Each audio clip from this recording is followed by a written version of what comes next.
What does threat intelligence have to do with information security or security in general? So there's a couple of misconceptions that a couple of friends and I were talking pretty much early this week, and something that sort of came out of this was some sort of threat intelligence feeds that we were talking about. And I thought, look, what a great way to sort of clear out some muddy waters around some of the understandings, misconceptions around threat intelligence. So in this video, this is just a down and dirty introduction into threat intelligence. We're going to cover off a couple of areas around drilling down into what it is, how we take out some practicality, how do we do threat emulation, things like that, where we can start to dissect and really understand more around threat intelligence. So the very first thing to understand anytime we start talking about threat intelligence around information security is always around education. And this is quite simple. It's education in terms of the threats that sort of surround us in our industry. Now, if we operate out of an automotive industry or a banking and finance industry, there may be certain threat actors that are targeting those specific industries for a variance of reasons, right? So anytime we talk about threat intelligence, it's education, it's supporting our peers who are in information security, but then also giving in feedback around, what are these threats that are occurring around us, how are they performing those threats, and we'll cover off some areas of what are some of the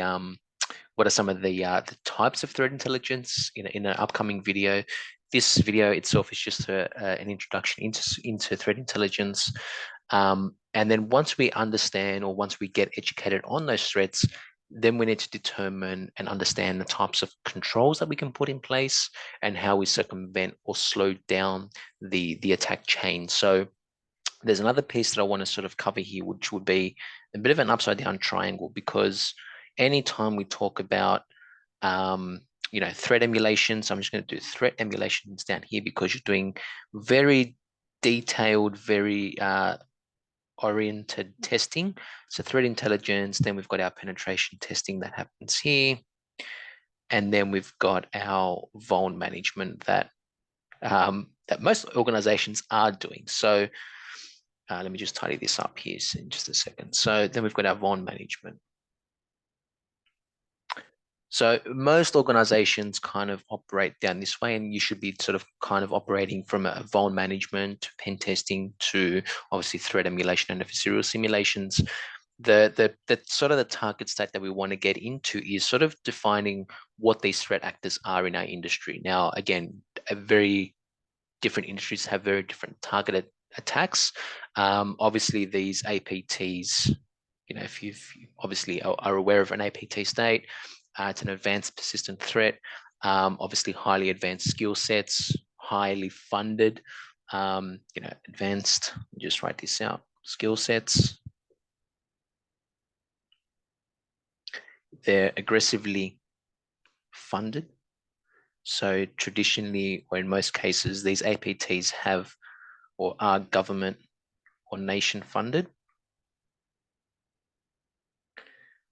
meaning in more terms, it's state sponsored, right? So anytime there's sort of political or geopolitical factors, you'll start to see a rise in these sort of attacks. So they're state sponsored. So organizations are obviously sponsored by the government to attack other nations or other, particular areas across the world. So what we want to do from here, we obviously know that APTs have a ton load of resources and capabilities, and in most cases have highly and very, very aggressive funding behind them.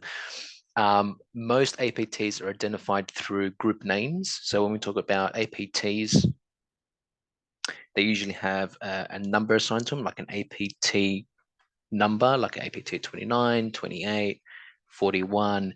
So they've given some sort of understanding into the grouping naming convention. So APT group numbers.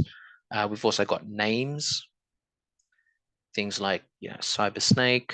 Oops, CY, not SY. Cybersnake. There's Blue Heart. And there's a boatload.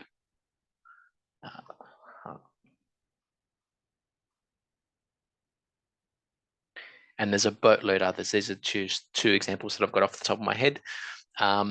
What we can do from here is, once we start understanding our threat intelligence, we need to understand how these actors or how these threats are occurring in the industry, right? So from there, you need to figure out, well, how do they operate? So there's a couple of questions that sort of come out of this. How do they operate? What are the motives? Do they have a specific, move set? Like, do they target specific endpoints? Are they targeting specific critical infrastructure? Are they targeting specific assets or key identifiers across our technology stack? Are there specific tool sets that are known, or are they using specific tool sets? The other thing is the methodologies. They could be using a range of methodologies to perform these attacks. Now, if we do know what they are, then we can start to understand, well, firstly, who and are we a target is the first question. And then we need to do research behind that to sort of understand, well, if APT 28 is known to target X, XYZ, how do they like to attack? So, how and why are usually the main questions. So how do they attack? Why they attack us? Are we a potential threat? And this helps us put in those controls to obviously later down the track break that chain. Because if we know they use a certain methodology, and obviously from here, from initial access to exfil, and they use specific tooling or tool sets, methodologies, and a very methodological way of performing these attacks. If we know that about this particular group, then we can come in and put various levels of controls at each one of those phases to either slow down, mitigate, or get rid of completely. That can obviously one, reduce our attack surface, but then we've got specific controls to slow down that process before it even gets to the exfil stage. So if we know that at an initial access phase that they're using either a drive-by technique or they just specifically use spear phishing techniques, then we can put specific controls around if they are going down that spear phishing route, or who are our most critical assets in terms of spear phishing. Sometimes it's executive leadership. It may be our third-party vendors if we're using a third-party, team to conduct, some sort of services for us. So we need to really drill down into, how and why, and then you can start peeling back into, well, what sort of controls can we put in place once we start understanding what sort of techniques they're using, and we'll cover that off in another video. So this is all sort of at a high level right now. When we start talking about threat intelligence, a lot of this will continue to make more sense as we continue in the videos. The other thing that I just want to sort of touch on would be this upside down sort of triangle that I've got here. And most organizations are kind of doing vulnerability management to a certain level where, they're running, certain tool sets to identify internal assets. They do quite okay in terms of pen testing. Usually the pen testing and vuln management is what I sort of say, a 98,000 foot view of your infrastructure. It's giving you that whole holistic, and depending on the type of vuln management that you are doing and the type of pen testing that you do, once you start getting down to the real nitty-gritty piece, which you're doing your threat emulation and your adversarial simulations, this is where you start doing very specific set of testing.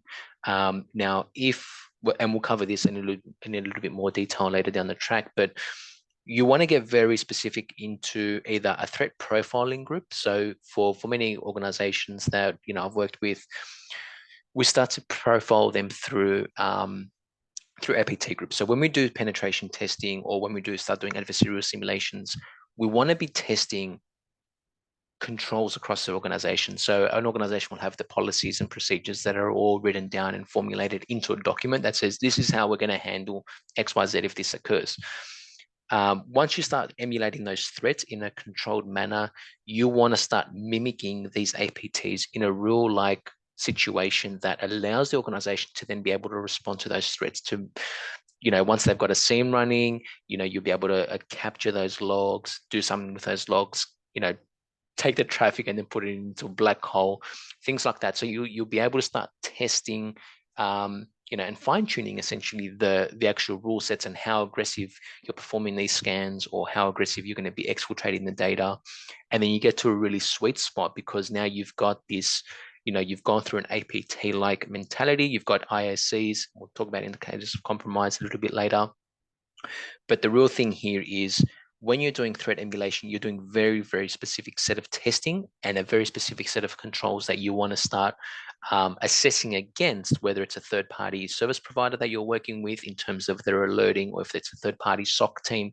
You want to be able that the testing that we're doing is actually reflective to the controls that they've put in place, and how we're going to go around into, either increasing those controls if we need to, and also validating those controls that they do actually exist, are what is on pen to paper, but they also practically work as well. So this is threat intelligence from that 98,000 foot view. I hope this video has been informative, and I'll catch you again very soon.